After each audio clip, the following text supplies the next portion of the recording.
Good afternoon, students. In the last video lecture, we have seen the earlier part of this lesson, history of novel. Then we have seen Indian scenario of novel. Then we have seen elements of novel or novella, and then we have seen the first type of the novel, that is a realistic novel. Now today in this video lecture we are going to see the remaining types of novel. So next type is picaresque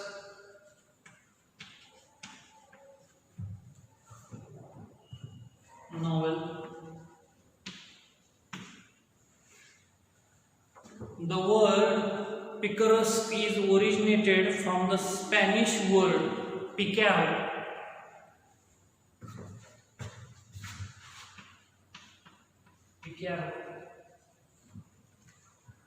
which means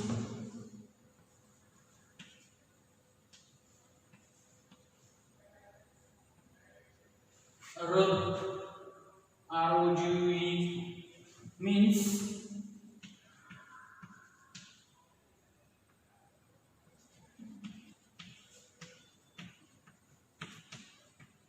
mannerless. Picture म्हणजे काय mannerless.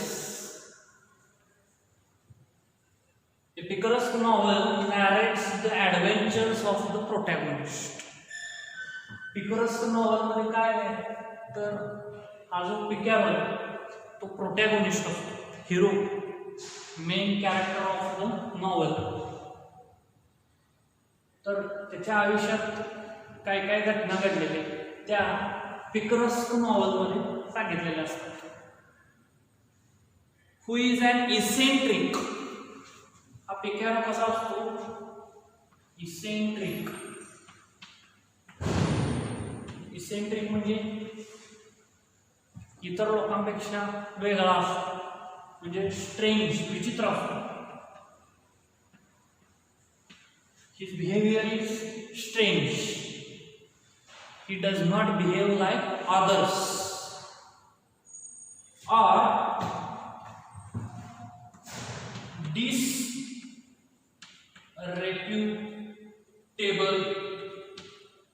disreputable means not respectable. Disreputable means not respectable.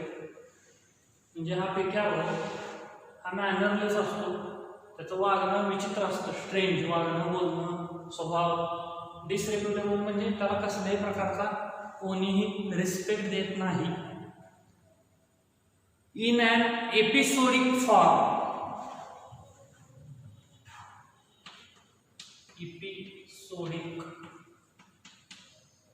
Episodic means happening irregularly.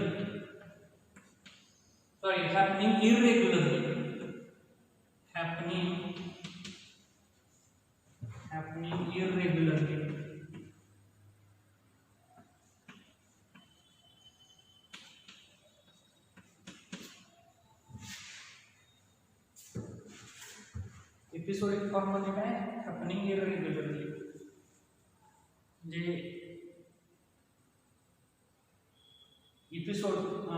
इररेग्युलर एपिसोडमध्ये त्या पिक्चरची story त्या नॉवलमध्ये सांगितलेली असते. त्याला पिcaresque novel असं म्हटलं जातं. पिक्चरला रास्कल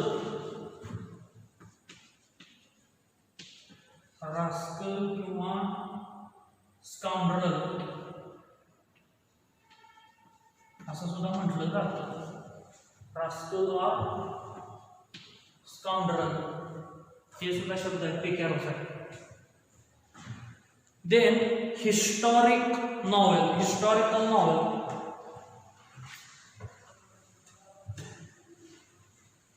पिcaresque नॉवल नंतर historical novel.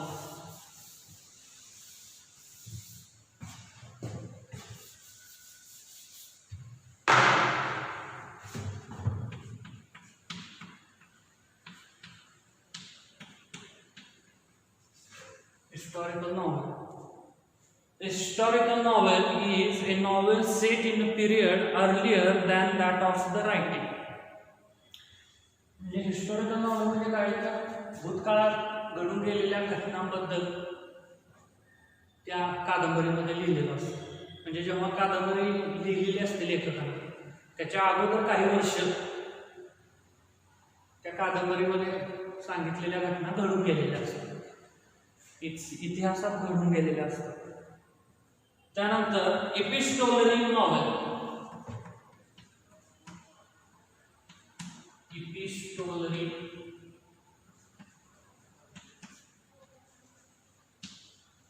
novel. The word epistolary derives from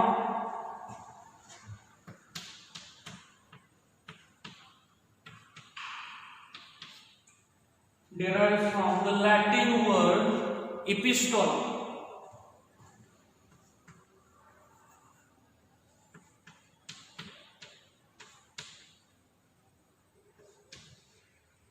इपिस्टोला पासून या शब्दाचा जन्म झाला. इपिस्टोलरी.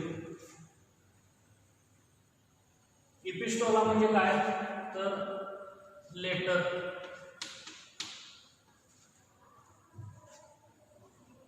The epistolary novel is that in which the writer presents the narrative through a series of correspondence or other documents. या एपिस्टोलरी नॉवेलमध्ये एपिस्टोलरी म्हणजे letter. तर ह्या प्रकारच्या कादंबरीमध्ये कथा कशी पुढे सरकते तर तो जो नॅरेटर असतो, कथा सांगणारा, नॅरेट करणारा, तो त्या कादंबरीमध्ये ज्या घटना घडत आहेत त्याच्याशी संबंधित काही कागदपत्र, काही डॉक्युमेंट्स तो वाचकांना पुरवतो, त्याचा कादंबरीमध्ये उल्लेख करतो आणि त्यातून ती कादंबरीची कथा पुढे सरकत जाते, वाचकांसमोर कथा उलगडत जाते. Although letters are the most common basis for epistolary novel, किंवा एपिस्टोलरी प्रकारच्या कादंबरीमध्ये काय असतं तर दोन कॅरेक्टर्स असतात. म्हणजे कॅरेक्टर्स किती असू शकतात, आपण एक उदाहरण म्हणून असं समजूया की दोन कॅरेक्टर्स आहेत आणि ती दोन कॅरेक्टर्स एकमेकांना पत्र लिहितात आणि त्यांनी जी पत्र एकमेकांना लिहिलेली आहेत ती त्या कादंबरीमध्ये छापलेली असतात आणि त्यातून कथा पुढे सरकत जातात. Diary entries. त्याचबरोबर काही लोकांना डायऱ्या लिहायची. डायरी म्हणजे दैनंदिनी, रोजचा दिनक्रम, रोजचा दिवस कसा गेला, रोजच्या दिवसात काय केलं हे लिहायची सवय असते. तर त्यामधून सुद्धा त्या डायरीमध्ये काय लिहिलेलं आहे किंवा त्या पत्रातला मजकूर काय आहे ते वाचकांपर्यंत लेखक पोहोचवतो आणि त्यामधून कथा पुढे सरकत जाते. Diary entries are also a popular form of this type.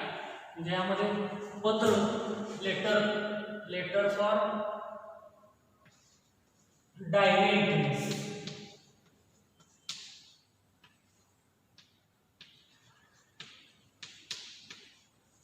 are popular in this form or in this type of novel. Gothic novel पुढचा प्रकार आहे Gothic.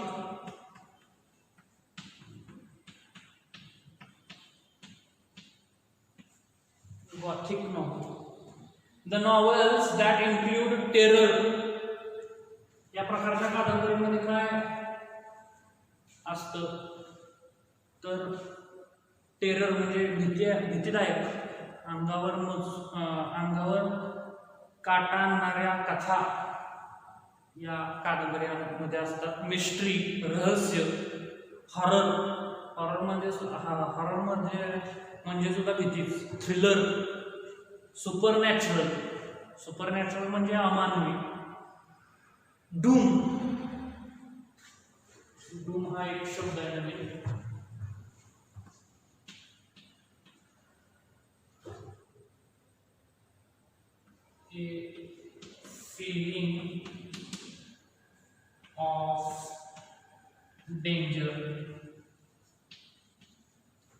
feeling of danger, death or decay, मृत्यू किंवा decay म्हणजे आपण मृत्यूच याच अर्थाने तो शब्द आहे. decay म्हणजे नष्ट होणे, हळूहळू नष्ट होणे.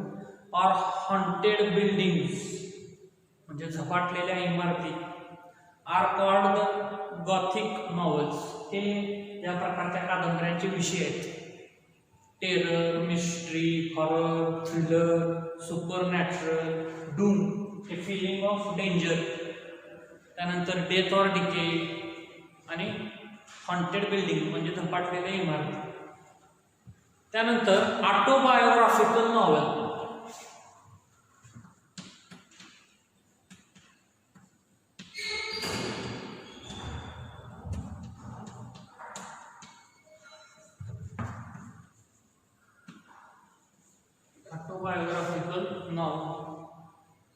The autobiographical novel is the novel based on the life of the author. या कादंबरीमध्ये लेखकाच्या आयुष्यावर ही कादंबरी असते. लेखकाच्या आयुष्यामध्ये घडलेल्या घटना, लेखकाच्या आयुष्याशी संबंधित घटना याच्यावरती ही कादंबरी लिहिली जाते. या प्रकारची कादंबरी autobiographical. However, the author changes the places. लेखक त्या कादंबरीमधील ठिकाण, त्याचबरोबर लोकांची नावं, नेम्स ऑफ कॅरेक्टर्स, पात्रांची नावं, or even may change or avoid certain details of his life.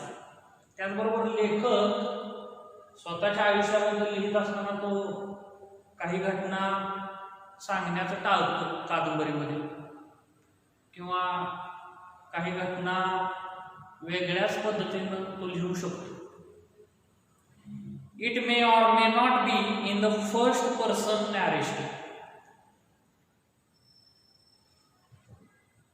काही वेळेस या प्रकारच्या कादंबऱ्या फर्स्ट पर्सन नॅरेशन मध्ये लिहिलेल्या असतात. काही वेळेस काही कादंबऱ्या फर्स्ट पर्सन नॅरेशन इथं यूज केलेलं नसतं. ॲलेगोरिकल नॉवेल.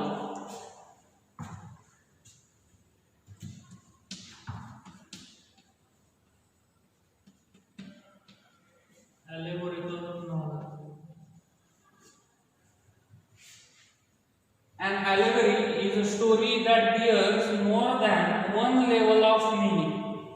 Allegory म्हणजे अशी स्टोरी की ज्या कथेचे अनेक अर्थ निघू शकतात, एकापेक्षा जास्त त्याचे अर्थ निघू शकतात. The surface meaning of such novel is different. Surface म्हणजे वरवरचा या ॲलेगोरीचा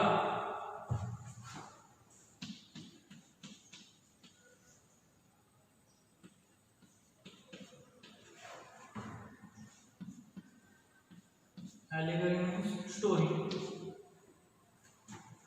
तर या प्रकारच्या कादंबऱ्यांमध्ये अशी स्टोरी वाचायला मिळते की त्या कथेचे अनेक अर्थ निघू शकतात, अनेक अर्थ काढता येतात. त्याचं वरवरचं मिनिंग, सरफेस मिनिंग या कथेचं वेगळं असतं. From the symbolic meaning of it, कथेचं वरवरचं मिनिंग, सरफेस मिनिंग आपण ज्याला म्हणतो ते वेगळं असतं.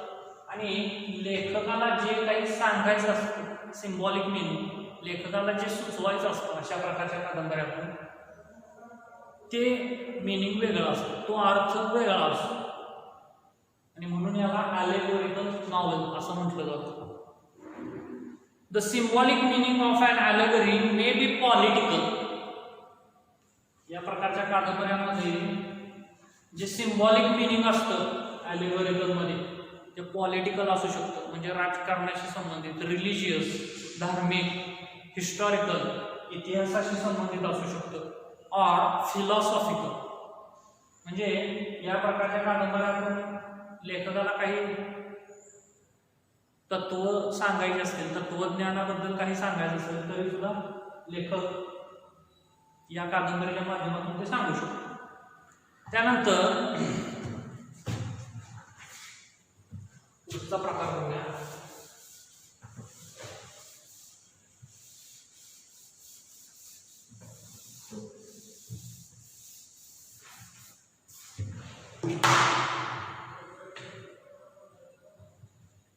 युटोपियन और dystopian novel.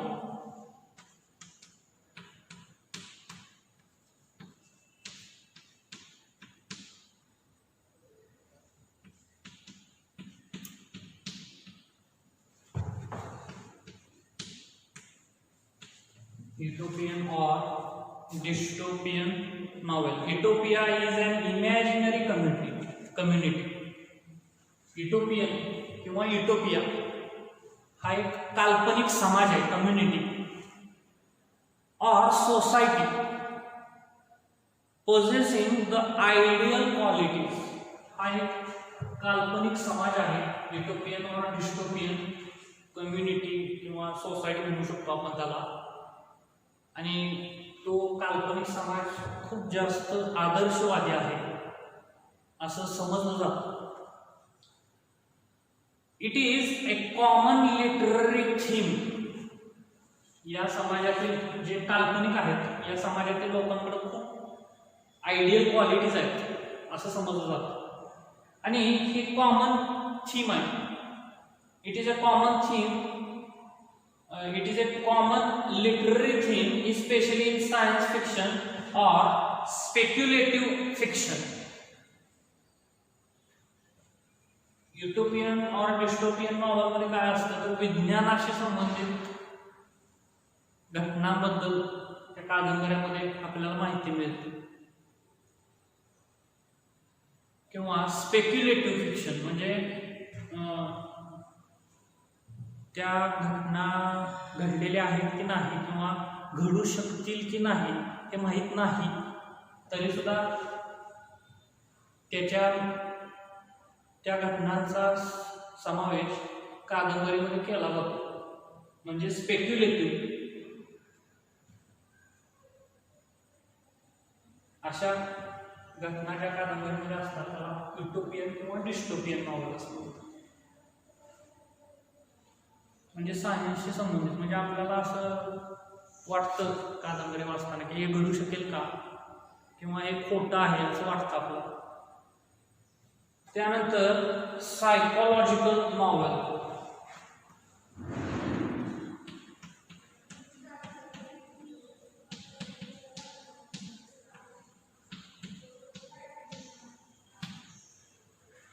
Psychological novel is the work of fiction that treats the internal life of the protagonist or even the other characters as much as the external factors. Psychological novel मध्ये काय असतं तर hero म्हणजे protagonist त्याच्या मनामध्ये चाललेलं द्वंद्व हे सायकोलॉजिकल नॉवल मध्ये आपल्याला पाहायला मिळतं. सायकोलॉजिकल नॉवल मध्ये एक्सटर्नल फॅक्टर्सला जेवढं महत्व आहे तेवढंच इंटरनल फॅक्टर्सला महत्व दिलं जातं. त्यानंतर stream of consciousness novel. Stream of consciousness is a phrase coined by William James in his treatise Principles of Psychology. William James या लेखकानं प्रिन्सिपल्स ऑफ सायकोलॉजी या त्यांच्या पुस्तकात 1890 मध्ये स्ट्रीम ऑफ कॉन्शियसनेस या फ्रेजचा उपयोग केलेला. It means the flow of the thoughts. Stream of consciousness म्हणजे काय तर विचारांचा प्रवाह, flow of the thoughts. Incidents in the plot are in the sequence of their occurrences. कादंबरीमध्ये जे प्रसंग असतात ते ज्या क्रमाने घडलेले आहेत त्या क्रमाने त्या कादंबरीमध्ये आलेले असतात. The novelist narrates them as they enter the mind of the character. आणि कादंबरीकार त्यानं ते प्रसंग अशा पद्धतीनं कादंबरीमध्ये मांडलेले असतात, लिहिलेले असतात, असं वाटतं की ते प्रसंग त्या कॅरेक्टरच्या मनामध्ये प्रवेश करत आहेत किंवा त्या प्रसंगामध्ये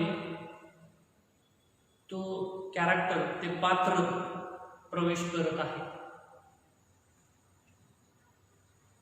बिल डन्स रोमन नॉवल हा टाईप आहे राहिला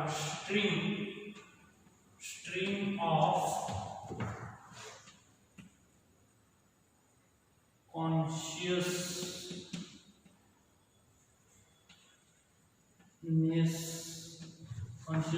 novel.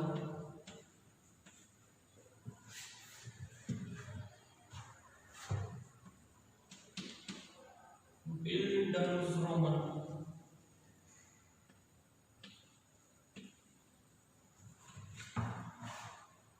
novel.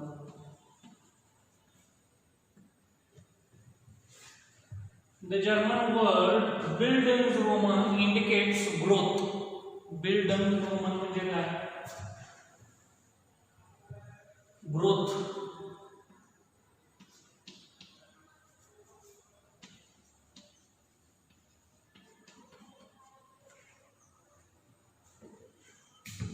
The fictional biography or autobiography is concerned with the growth of the protagonist's mind. Fictional biography म्हणजे बायोग्राफी म्हणजे चरित्रकथा आणि ऑटोबायोग्राफी म्हणजे आत्मचरित्र. म्हणजे एखाद्या लेखकाचं चरित्र किंवा त्याचा आत्मचरित्र हे जर फिक्शनल असेल तर त्याचा संबंध कशाशी असतो? Is concern with the growth of the protagonist mind. त्या चरित्र कथेमध्ये, त्या चरित्रामध्ये किंवा त्या आत्मचरित्रामध्ये जो प्रोटॅगनिस्ट असतो, हिरो असतो, ज्याच्या आयुष्याबद्दल ते पुस्तक लिहिलेलं असतं, त्या व्यक्तीच्या, त्या कॅरेक्टरच्या मनाची वाढ, the growth of the protagonist mind, spirit, त्याचा उत्साह, and characters from their childhood to adulthood. त्याचबरोबर त्या हिरोच्या लहानपणापासून तो तरुण होईपर्यंत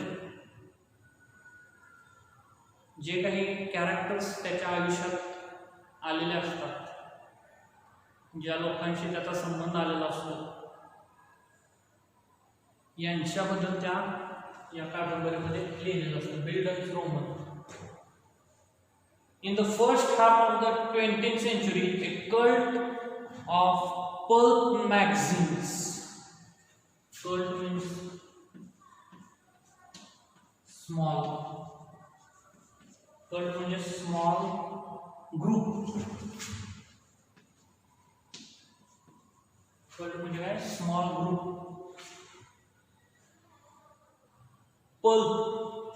पल्प हा एक मॅगझिन्सचा प्रकार आहे. म्हणजे पल्प नावाची मॅगझिन्स त्यावेळेस होती. In the first half of the 20th century, a cult of pulp magazines म्हणजे कल्ट म्हणजे small group of pulp magazines became popular in which fantastic fiction for the general entertainment of the masses was printed on the cheap pulp paper. सुरुवातीच्या 20व्या शतकाच्या सुरुवातीच्या भागात सुरुवातीच्या दिवसात first half of the 20th century या pulp मॅगझिन्सनी धुमाकूळ घातलेला होता. कारण या पल्प मॅगझिन्समध्ये लोकांचं मनोरंजन व्हावं यासाठी काही कथा छापल्या गेलेल्या होत्या आणि त्या कथा खूप जास्त प्रसिद्ध झालेल्या होत्या. The pulp fiction era provided a building ground for the detective novels. या पल्प फिक्शनमुळे काय झालं तर डिटेक्टिव्ह आणि सायंटिफिक नॉवेल्स अँड डिटेक्टिव्ह नॉवेल्ससाठी बेस तयार झाला पल्प फिक्शनमुळे. Science fiction is a genre of speculative fiction dealing with imaginative concept such as futuristic setting. Science फिक्शनमध्ये काय पाहायला मिळतं की अशा काही घटना की ज्याच्यावर आपला विश्वास बसू शकत नाही की भविष्यात या घटना घडू शकतील, घडतील किंवा घडणारही नाही, परंतु आत्ताच्या काळात ते आपल्याला पटत नाही. आपल्याला असं वाटतं की घडणारच नाही. अशा कोणत्या गोष्टी विथ इमॅजिनेटिव्ह कॉन्सेप्ट म्हणजे सगळ्या काल्पनिक कॉन्सेप्ट असतात सायंटिफिक नॉवेल्समध्ये. त्यामध्ये काय असतं फ्युचरिस्टिक सेटिंग म्हणजे भविष्य कसं असेल, फ्युचरिस्टिक सायन्स भविष्यातलं विज्ञान कसं असेल, अँड टेक्नॉलॉजी भविष्यातलं तंत्रज्ञान कसं असेल, स्पेस ट्रॅव्हल स्पेसमधून लोक कसे ट्रॅव्हल करतील, टाइम ट्रॅव्हल करता येईल, पॅरलल युनिव्हर्सेस आपलं एक युनिव्हर्स आहे, या आपल्या युनिव्हर्सच्या आजूबाजूला आणखी कितीतरी युनिव्हर्स आहेत ते कसे असतील, and extraterrestrial life. Science fiction often explores the potential consequences of scientific and other innovations.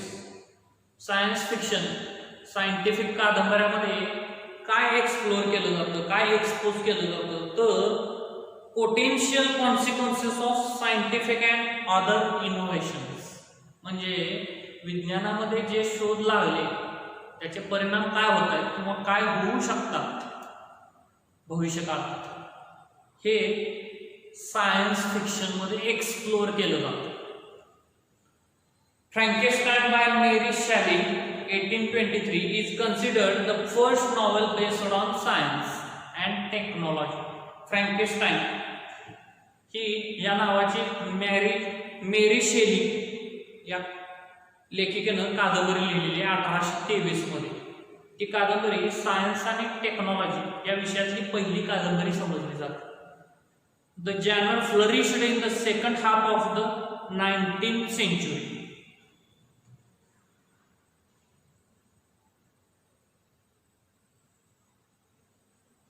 Flourished means develop or popularized. 19व्या शतकामध्ये ह्या साहित्य प्रकाराचा खूप जास्त विकास झाला किंवा तो साहित्य प्रकार खूप जास्त प्रसिद्ध झाला 19व्या शतकामध्ये. Detective fiction is a subgenre of crime fiction. Detective fiction मध्ये आपल्याला क्राईम सुद्धा पाहायला मिळतो, क्राईम फिक्शन वाचायला मिळतं. And mystery fiction. Detective fiction मध्ये काय आहे तर गुन्ह्याशी संबंधित आपल्याला कादंबऱ्या वाचायला मिळतात, रहस्यमय कादंबऱ्या वाचायला मिळतात. In which an investigator or a detective either professional or amateur investigates a crime, often a murder. Detective fiction हे सब जॅनर आहे क्राईम फिक्शन आणि मिस्ट्री फिक्शन. या डिटेक्टिव्ह फिक्शनमध्ये आपल्याला एखादा इन्व्हेस्टिगेटिंग ऑफिसर और ए डिटेक्टिव्ह, तो प्रोफेशनल असू शकतो किंवा ॲमेच्युअर असू शकतो, तो एखाद्या खुनाचा शोध घेण्याचा प्रयत्न करत असतो. हे आपल्याला डिटेक्टिव्ह फिक्शनमध्ये वाचायला मिळतं. तर अशा पद्धतीनं हिस्ट्री ऑफ नॉवेल 4.1 हा चॅप्टर संपलेला आहे. तर माझी तुम्हाला अशी विनंती आहे की हे जरी बोरिंग वाटत असेल तरी तुम्हाला ते व्हिडिओ पाहण्याशिवाय पर्याय नाही, कारण याच्यावर ऑब्जेक्टिव्ह टाईप क्वेश्चन्स विचारले जाणार आहेत. So thank you for watching.